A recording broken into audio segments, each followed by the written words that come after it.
This video is about how to use the auto flap track system to maintain our speed constraint of 220 knots at SID waypoint Delta Bravo 560 in a case like this where we're quite heavy and the green dot is 239 knots.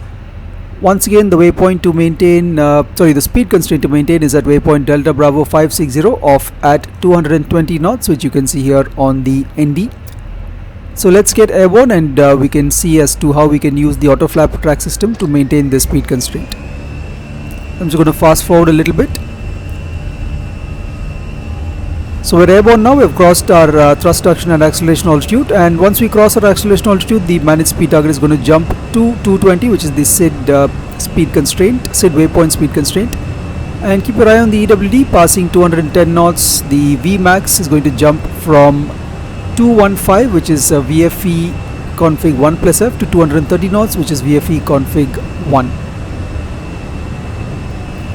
Now once we cross Delta Bravo 560 and we've met the constraint, the managed speed target is going to move to your initial climb speed target, which in this case is 250 knots.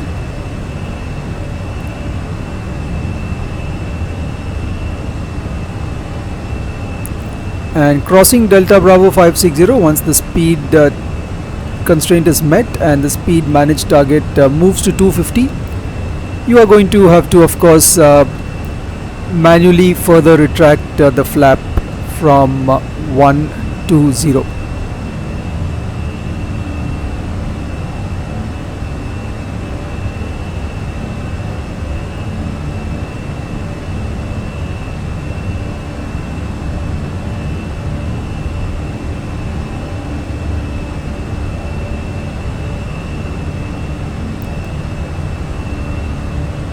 So there goes the speed target to 250. I'm going to move the lever to 0, and now we continue our normal climb.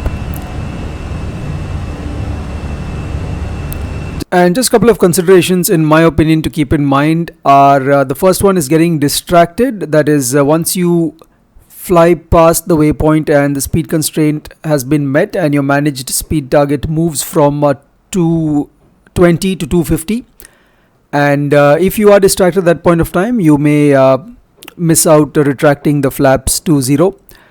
The second consideration is accelerating in a level segment, in the sense that if you are accelerating with your config 1 and the managed speed target is going from 220 to 250 and you're accelerating in a level segment, for example you're level at 4,000 feet and the acceleration is quite rapid, unlikely, but it is theoretically possible to momentarily, I would say, get an overspeed warning, because remember the overspeed warning is based on actual slat flap position and not the Vmax indication, and which is sort of related to my third consideration, which is if you have an MEL, for example, of SFCC slat channel 1, in that case again your slats are slow in moving.